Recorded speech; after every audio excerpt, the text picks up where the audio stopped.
ago nani eve dumegãwo dumeviwo menyi banami nye medo ɣli ɖe mia ta o mia de nyigba adza yenye ɣetoɖoƒe Afrika dukɔ triakɔwo dometɔ ɖeka eyi dzi yevu tsaglanatsalawo va dzi go ɖo heme kakekake ɖe wo ɖokuiwo dome ɖe woawo ŋutɔwo ƒe lɔlɔ̃nu esi wɔe be dukɔ la ƒe ŋkɔ tso dzɔdzɔme va bu keŋkeŋ eye míeda ŋkɔ ɖe eƒe kake siawo dzi abe ale si míele wo sem egbe ene adza ye va trɔ zu evenyigba alo evedukɔ le ema ɖe dukɔ vovovowo me mɔnɔtɔsisi doliƒo nɛ le ɣedzeƒe eye amugã dui nɛ le ɣetoɖoƒe dukɔ la da ŋkɔ ɖe emenɔlawo dzi be eʋeawo le susu sia nu be míele tɔsisi gã eve titina eye míeyɔ míaƒe gbegbɔgblɔ be eve alo evegbe míaƒe anyigba la dze gɔme tso tado lɔe ɖe me va to ɖahome esi yɔm míele fifia be Benin eye eƒe akpa kake aɖe ge ɖe Nigeria dukɔ triakɔ la ƒe dziehe ɣetoɖoƒe nyigba dzi anyigba la gaƒle ɖe me va ɖo Togo to eƒe akpa ma eye eƒe anyigba sia dzinɔlawo nye ame siwo sɔgbɔ wu eye anyigba la si nye ʋenyigba hã nye esi lolo wu mɔmlɛwo katã anyigba la galɔe ɖe me va ɖo Sikakuta esi yɔm míele fifia be Ghana ƒe ɣedzeƒe tso atsiaƒu la ŋu heyi ɖe anyiehe gome ʋĩi eme kɔ ƒãa be evenyigba kple eƒe gbegbɔgblɔ evegbe keketa ɖe ɣetoɖoƒe Afrika dukɔ ene sɔŋ me siwo va yi ale Ghana, Togo, Benin kple Nigeria azɔ afi ka eʋeawo tso abe ameyibɔ hatsotso kple dukɔ ene le blema nyatotowo nu la amegbetɔƒome vovovowo katã nɔ teƒe ɖeka le tɔsisi gãwo Tigre kple Euphrates ƒe godoƒe nyigbawo dzi le xexea me ɣedzeƒe titina nutome eʋeawo da ŋkɔ ɖe anyigba mawo dzi be ayɔtome akpatome kple adzatome nuteƒewɔwɔ kple amenyenye si xɔ aƒe ɖe ʋeawo me la wɔe be afi si tututu ameyibɔ tsiɖiawo nɔ esi dzi woda ŋkɔ ɖo be adzatome la ƒe ŋkɔ tsi eʋeawo ŋu eye woyɔ wo be adzaviwo va se ɖe egbe kluvisitsatsa aʋawɔwɔ atraɖii afia ŋkunɔtsotso ʋɔnudɔdrɔ kpakple teteɖeanyi vovovowo wɔe be ameyibɔwo katã ta hlẽ hede asi nɔƒe yeyewo didi me hena dzidzemekpɔkpɔ hatsotsoawo katã va ɖo anyigba yi va xɔ ŋkɔ emegbe be Afrika la ƒe anyiehe ɣedzeƒe henɔ Nile tɔsisi gã ƒe alɔdzenyigbawo dzi le ƒe alafawo megbe la ameyibɔwo katã kple amedzawo ƒe hatsotso aɖe gaʋu tso anyigba mawo dzi va tso nɔƒe ɖe dziehe ɣedzeƒe lɔƒo wona ŋkɔ afi si wova nɔ la be Abisinia henɔ Yuda dzata fiazikpui la ƒe kpɔkplɔ te ƒe akpe nanewo kluvidɔme kple dzidzeme makpɔmakpɔ ƒe gbɔgbɔtsiketsi ameyibɔwo ƒo le anyigba sia dzi eya ta wogaka hlẽ ɖe teƒe vovovowo ɖo ta ɣetoɖoƒe ɣeɖeƒe dziehe kple anyiehe wova ɖo sahara kedzogbe gã la dzi hekaka ɖe edzi eʋawo va nɔ teƒe aɖe si woyɔ be ketume teƒe sia yɔm mie le egba be Khartoum eʋawo menɔ teƒe sia fũu o elabena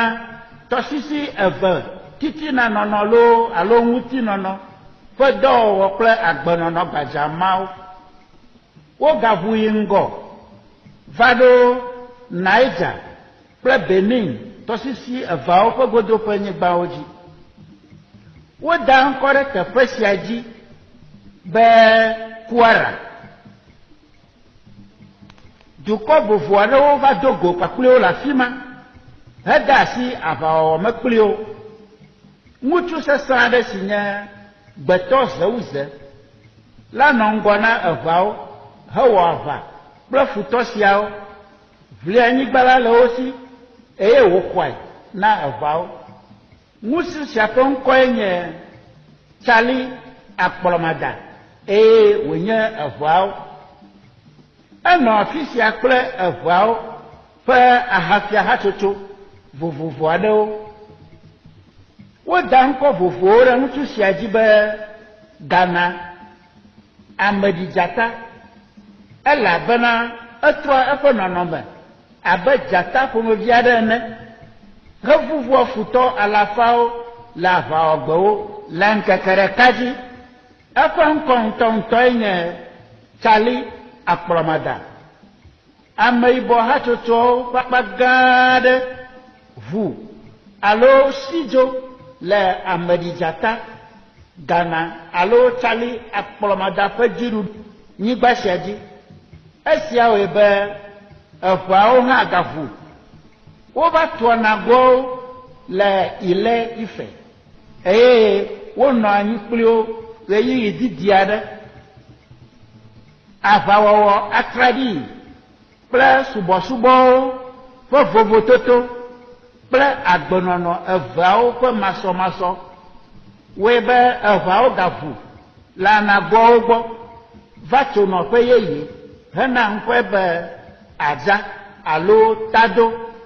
henɔ fia yeye aɖe si wona ŋkɔe be Asimaɖi alo Asimaɖi la ƒe kpɔkplɔ te togbɔ be gbetɔ Zewuze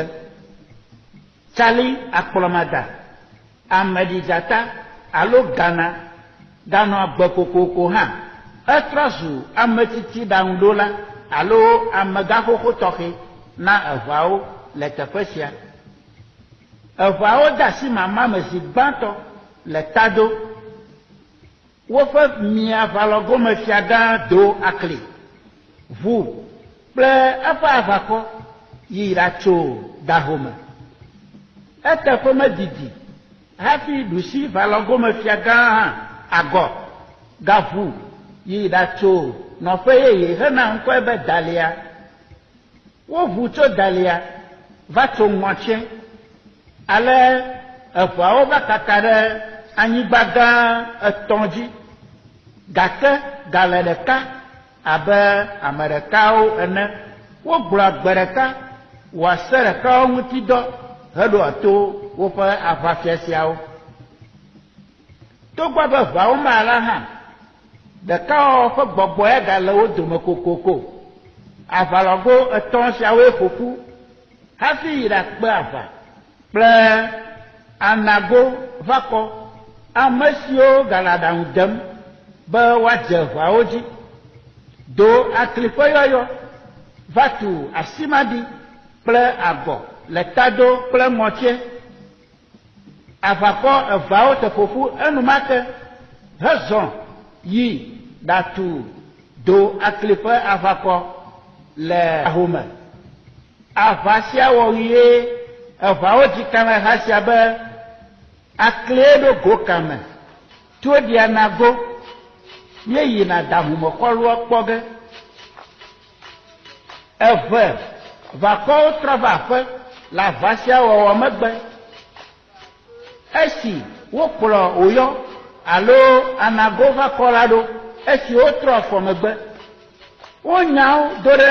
woƒe dukɔ la me ʋĩi eye wova tu wo le teƒe aɖe si woɖu wo dzi le gbidii hena ŋkɔ teƒe ma be afi sia nye gli anago gbadagbawo le eye woyɔ teƒe sia be gbadagbawo gliƒe si va trɔ zu Badagry egbea eve va kɔwo trɔ va aƒe tado agbome kple ŋɔtse kple kameha sia be aklie ɖo go kame abe ale si míesi ene enye nyateƒe tso blemaƒe vi va se ɖe egbe be futɔdukɔ aɖeke meti kpɔ ɖu eʋeʋakɔ aɖeke dzi kpɔ va se ɖe egbe o tado va kɔ zu aʋakɔ senu aɖe nenema kee nye dahome kple ŋɔtse va kɔwo hã wole ƒuƒoƒo me va se ɖe fifi amegaxoxo eve nɔ ŋɔtse va kɔ la me ame siawo ƒe agbenɔƒewo manya xe ɖe nu aɖeke o wo dometɔ gbãtɔ enye tsali akplɔmaga abe ale si míese ene kpe ɖe gemedzra ŋu ɖewo tɔ dzo gemedzra ɖe eƒe xɔ me gbɔgbɔtsixe tsi ƒo hafi wòku gake wogblɔ be eƒe ŋutilã mefia o le ŋɔtse la eveawo nɔ glikpɔtɔtɔ gã aɖe me gli la tri afɔ 19 eye wòkɔ afɔ blatɔ hekeke abe agbadro ƒe atɔ ƒe xlãƒoƒo ene eye eƒe akpa aɖewo gali kokoko va se ɖe egbe afi siae eveawo tso hafi kaka ɖe woƒe anyigba sia dzi heva na ŋkɔ vovovowo wo ɖokuiwo be aŋlɔawo avenɔwo agave mafi volo meƒe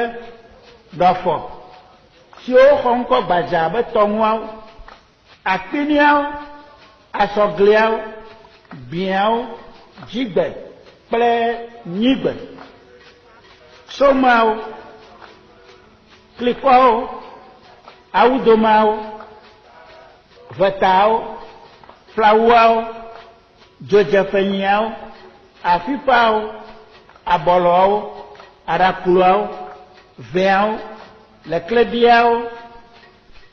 sɔkɔɖeawo agɔmeawo abutiawo beawo anfuawo andoawo vogãwo abɔbɔwo aveawo aguawo gameawo akrofuawo gaƒeawo gbesiawo liatiawo kpelãwo danyiawo tomawo kumawo feɖawo alavanyɔawo fodomawo kpe ɖe eve ƒe likadukɔ vovovowo ŋu abe avatimawo agɔtimawo ahlɔawo likpeawo lolobiawo akpafuawo santrokofiawo bouriawo boemawo ŋkunyawo nyagboawo logbawo tafiawo akpɔsɔawo akebuawo adeleawo tsotiawo kple anyaŋawo togbɔ be eve dukɔ ƒe akpa si nɔ ŋɔtse la ka hlẽ ale hã la ŋɔtse gali kokoko eye eƒe sãwo alo duta vovovoawo va yi ale kligbonu si nye fiadua dogbonyigbo atite dome agbala dome alo agbana dome saba kɔme alo saa kɔme kpe dome kpota tegbi adime avizuha tako agbogbogã agbogbo-via kpe ɖe teƒe vevi aɖewo abe agblɔʋuwo nɔƒe kɔmedzaƒe me kple aɖegbedoƒe ene ŋu teƒe vovovo siwo míatɔgbi ŋgɔdɔwo nɔ le ŋɔtseglia me la siwo va yi ale akpiniawo nɔ tegbi klikɔwo nɔ kligbonu asɔgliawo aŋɔawo biãwo beawo agavawo avenɔwo aveawo te ɖe wo nɔewo ŋu le donyigbo kple atiteɖome ʋetawo gamawo alavanyɔawo afifawo abɔlɔawo agɔmeawo gaƒeawo aguawo gbefiawo awudomeawo flawuawo dzodze fenyiawo aɖakplɔawo ƒoxlã togbɛ aɖe le agbana dome aklɔfuawo liatiawo kpelãwo danyiawo feɖawo fodomeawo veawo kumawo aŋuƒoewo kple leklebiawo te ɖe wo nɔewo ŋu le sabakɔme eye ƒome mɔmlɔewo geɖeawo nɔ kpeɖome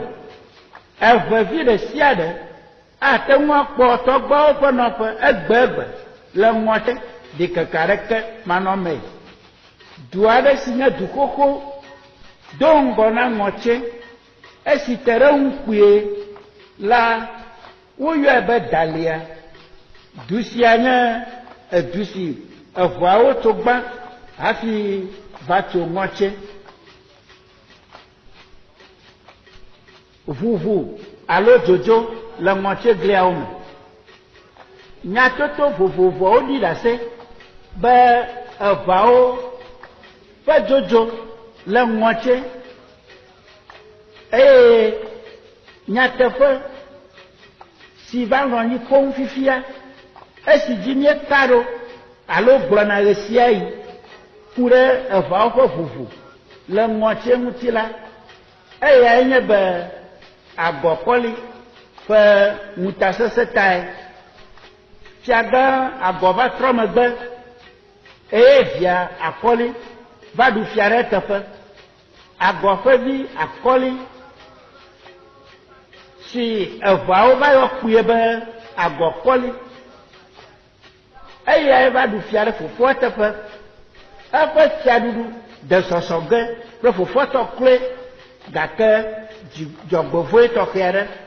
va ge ɖe eme eva megbe ɖeka be dzre alo avusesẽ aɖe va dzɔ ɖe agɔkɔli ƒometɔ kpankpan aɖe si nye ɖekakpui la kple dogbonyigbo ŋutsu si nye ametsitsi la dome avu la nu sẽ ale gbegbe be dogbometsitsi la mu dze anyi eye wòdze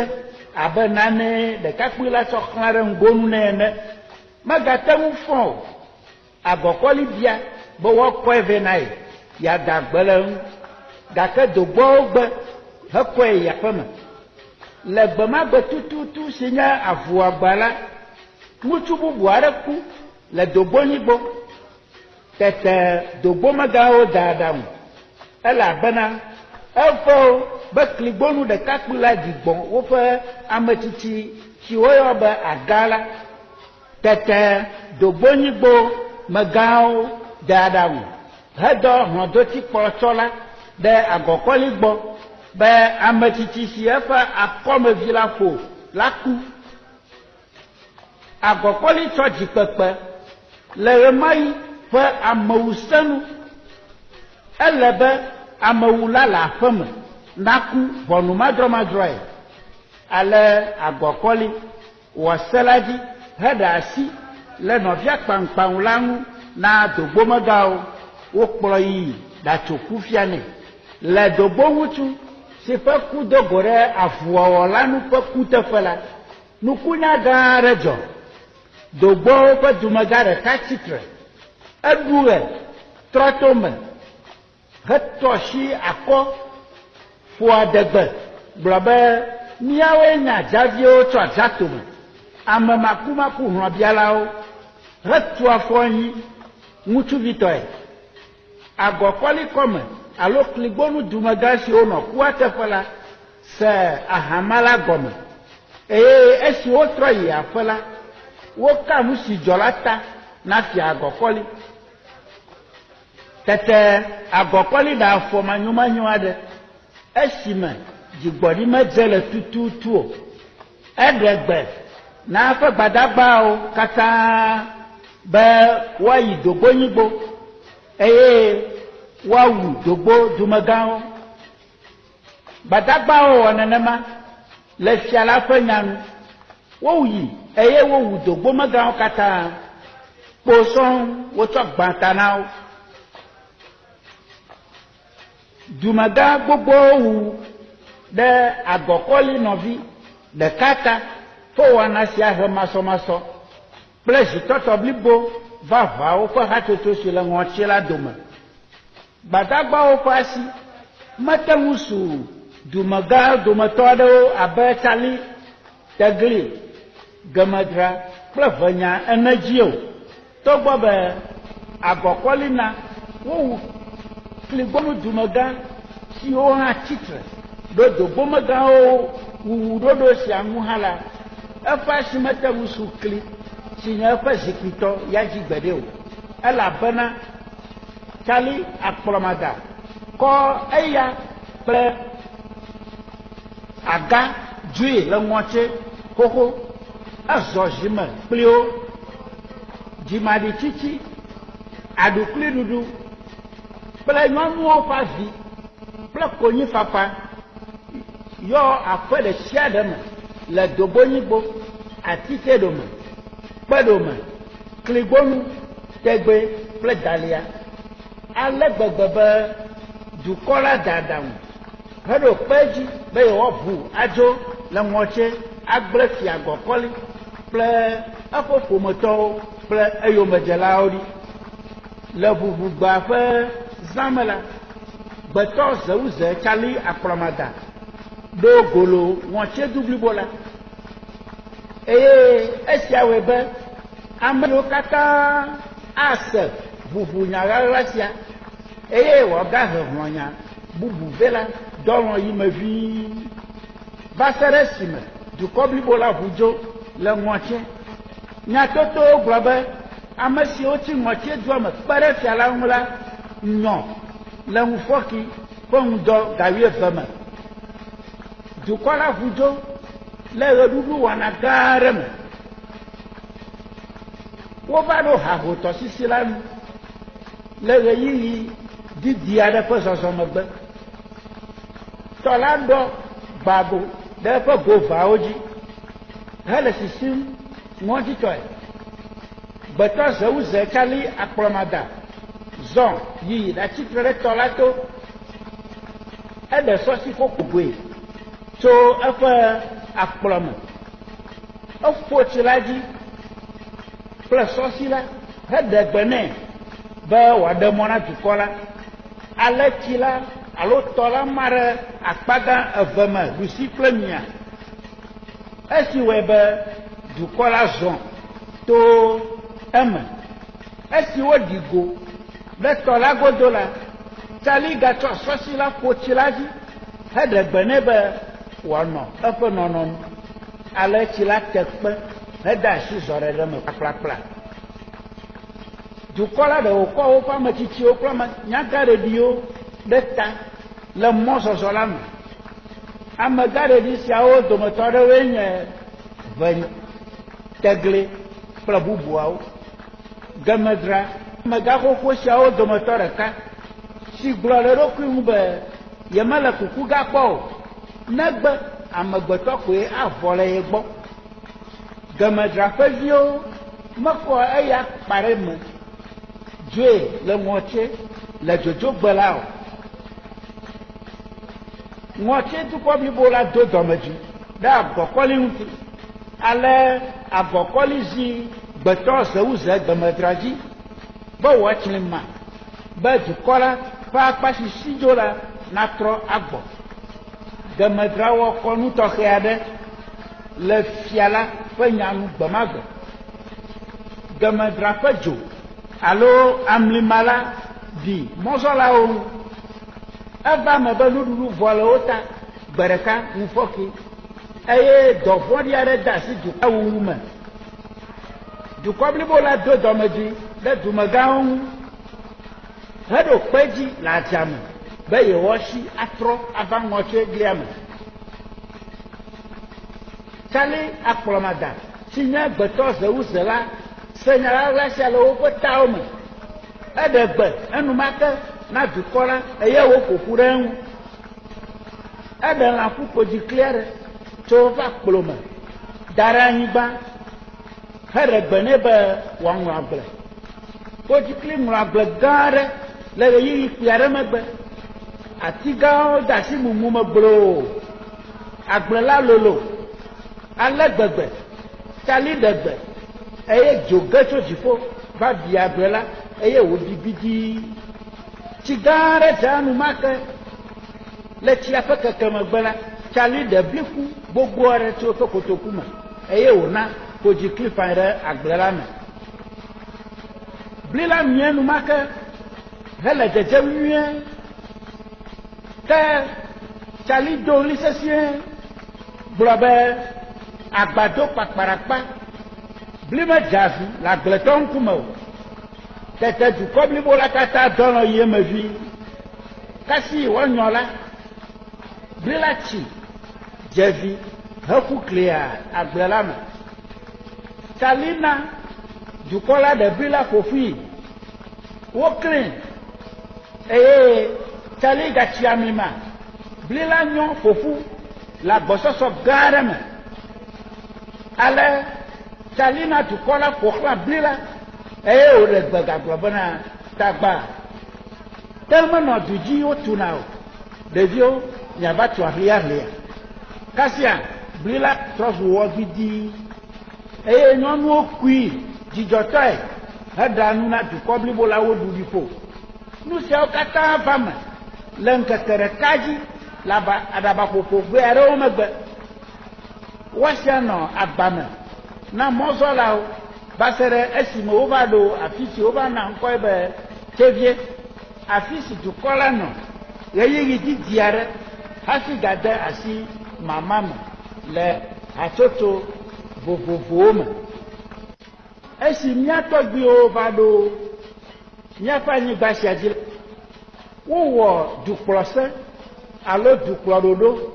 vovovowo esi wɔe be eʋenyigbadziŋɔlawo nye ame nyuiwo sɔŋ va se ɖe egbe. Le ʋenyigba dzi la, ne eʋeme aɖe wɔ ŋlɔmi le ame bubu ŋu hewui esi menye aʋawɔyiwo la, dumegãwo henɛ ɖe duvɔnu eye woha to nɛ. Ɣe aɖewo yi la, woƒo anyi kɔ ɖe edzi esi gɔme nye be wowunɛ le aveme le zã me alo wonane dɔgoe le du si me wole la keŋkeŋ. Eʋenyigba la dzi ƒe sewo to vovo tso teƒe yi teƒe eye nenema kee nye tohehewo hã. Ne eʋeme aɖe wɔ nu tovo alo wɔ nu do fievo aɖe esi wɔe be alo si he ku ve na ame bubu evɔ menye ɖeme o la, eveawo da tohehe vɔ̃ɖi ɖe dzi. Ne enye nyɔnu la, womegada mɔ wòɖe asrɔ̃ o. Enɔ anyi abe tre ne va se ɖe esime wòaku eye ne eku hã la, womedinɛ ɖe ame maɖifɔwo dome o. Eveawo tsri fififi, apasatɔ nyenye, ŋkugãtoto, sakpletɔ, dzoɖuame, adzetɔ, amenuzɔzɔ, amesrɔ̃didi kple amesrɔ̃xɔxɔ, ŋlɔmi alo anyrawɔwɔ, tomaɖomaɖo, aglãdzedze, dzrewɔwɔ kple numasɔmasɔ bubuawo. Ne ʋeŋutsu aɖe ɖu dua me la, wonyanɛ dɔgoe le edenyigba dzi abe ale si míese ene.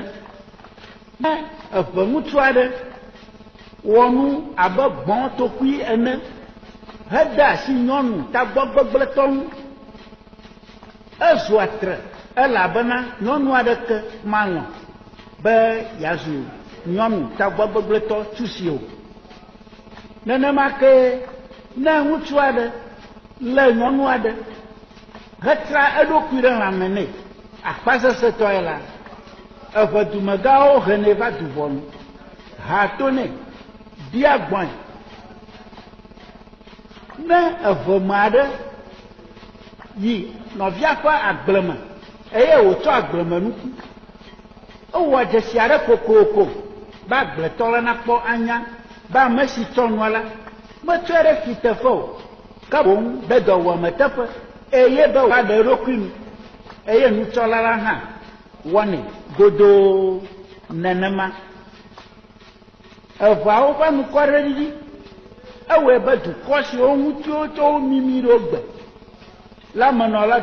geɖewo tsri wo eme le kɔkɔm fifia be eveviwo ƒe numanyomanyo wɔwɔ wole esrɔ̃m tso dukɔ siwo ƒo xlã mi la gbɔ evetɔgbiwo metsitre ɖe nyɔnu ɖeka alo nyɔnu sɔgbɔ ɖeɖe ŋuti o ne eve ŋutsu aɖe ɖe nyɔnuwo fũu eye wòte ŋu le wo kple wo viwo dzi kpɔm nyuie la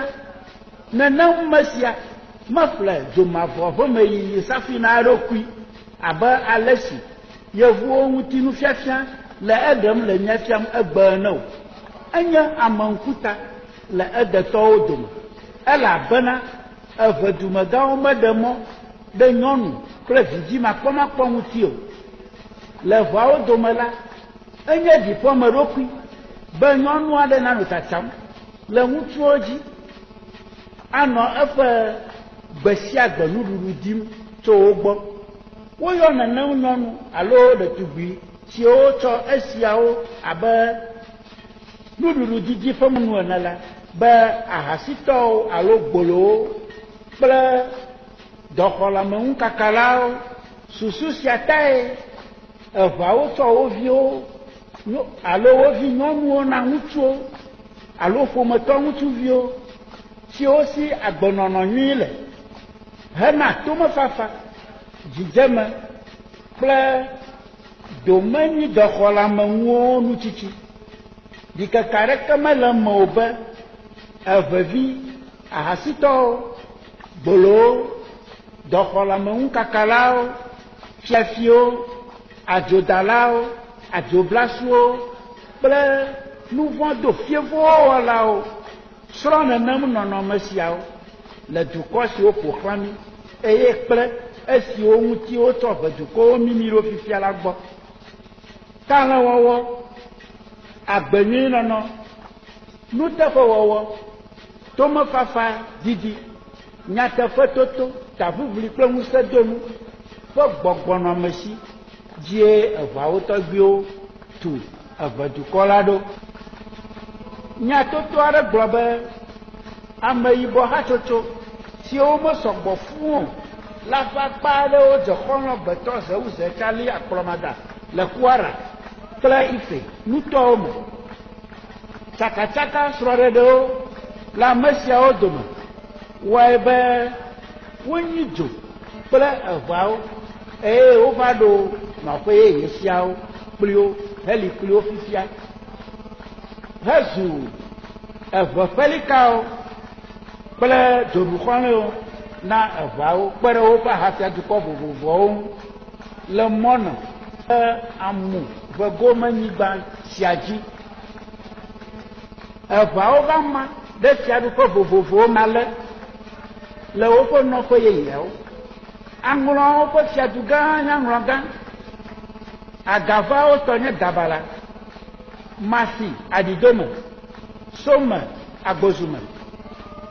klikɔme klikɔ veta afiƒe dzodze ƒenyi wonye dukɔ nɔɖokui si fiaɖuƒewo ƒlawu woƒe fiadu gã nye aƒlawu aɖaklu abɔɖi asɔgli ho peki gbe nyigbe blemgo, gbe, dzigbe, xɔxɔe, awudome, tsito, ve, deme, akpini, kpando, leklebi, duga,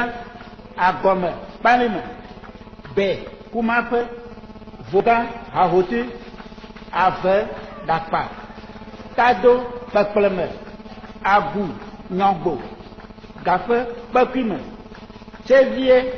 have, kpeve, agate, wonye dukɔnuɖokusiwo, anƒegã, akukɔme, ti, huime, kpelẽ, adeta,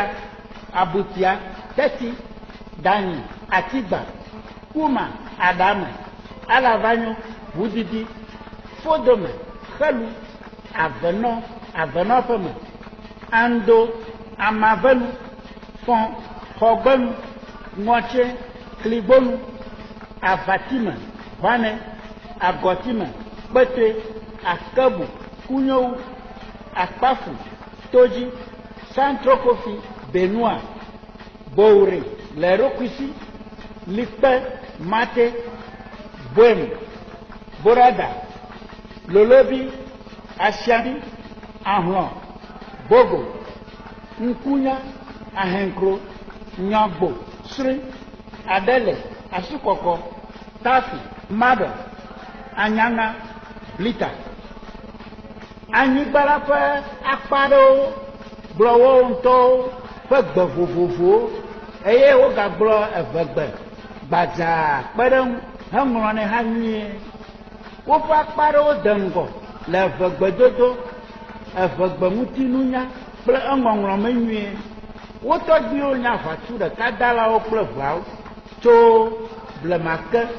le woawo kple eʋeawo tɔgbuiwo ƒe dzixɔse sia nu be aƒelika dahe nɔ me si, xɔ si wu eye wònyo hã wu xɔlɔ ke si natɔ nɔ adzɔge. Le nyateƒe me la, eve fiaɖuƒenyigba siawo katã le agbledeƒenyigba nyuiwo, ɖewo le tɔsisiwo ŋu eye ɖewo le atsiaƒu gã la ŋu. Esi wɔe be ʋeawo nye agbledela, adodiwo, lãnyilawo kple tɔƒodelawo. Dɔwɔna vovovo siawoe wɔe be asitsatsa de ŋgɔ le eve ale gbegbe. Asi ɖina ɖe eve du geɖewo me abe keta, ho, kpando, akatsi, aflawu, agu, ʋuɖaba, agbosume, dzodze, kpadakui, agbenuwoe, adzaŋu, mafikumasi, adidome, abɔɖi, dabala, aveɖakpa, alagã, koklosi, zɔfi, sogãkɔƒe, kpetoe, atikpui, ŋueƒe, tavieƒe, nyive, kpeve, tsito, bame, vakpo, anƒeta, have, ʋane, kpedze, alakpeti, atiavi, ɖafɔ, anƒegã, anyraose, wusuta, peki, asikuma, frankaɖua, dzɔpɔn, kpalime, tɔmegbe, nisahohe, ayoma, ahenkro, hahotoe, kwamikrom, abotrase, kute, kedzebi, papase, ahamansu, danyi, ɖoɖo amanfrom, akpare, klabe, afɔkpa, baɖu, amlame, atakpame, sodo, gudeve, adza, tɔvegã, amuzukɔdzi, vɔnugba, sodza, tsevie, avetɔnu, davie, gaƒe, aklaku, anexɔ, lome, denu, dzemeni, adeta, aŋlɔgã, we, borada, xɔxɔe, jasika, agoegã, danyi, batume, tutukpini, kabiti, koleŋu, xɔgbonu, kpekpleme, ŋɔto, tunu kple bubuawo. Adzɔnu geɖewo bɔ ɖe eve siwo me abe eve kete, dzomi, nemi, agonemi, gali, kokonte, agbelimo, dze, tapioca, evezalin, ze, tre, vegba, zo, aba, atsatsa, kevi, golo, kusi, to, sabala, atabi, agbita, alo ate, tomato, lãgbalẽ, agumetakui, gui, kple tɔmelã vovovowo, tɔsisimelãwo, kple atsiaƒumelãwo, nenema ke nye adelã, yiyi kple mumuawo hã. Le nyateƒe me la, eve nyatoto xoxowo mebɔ ɖe agbalẽwo me be míaxlẽ, be míaviwo, míaƒe tɔgbuiyɔviwo kple asimaketiwo nava kpɔ o, ke boŋ wonye nya tso tɔgbi, fofo, vi kple asimaketiwo dzi. Eya ta mele kuku ɖem na ave dumegãwo kple nɔvinye dumevi nyaselawo bena nya siawo dometɔ aɖe ƒe akpa ɖe me mekɔ na ame aɖe tututu o, megahe dɔmedzoe kple ɖikeke vɛ nɛ o, ke boŋ woaŋlɔ agbalẽ nam be maɖoe ɖo ɖe nuƒoƒo siwo akplɔ esia ɖo la me. Ŋkɔnye nye papa Hogbedetɔ, posu ɖakavi 18 le ho akpe na mi.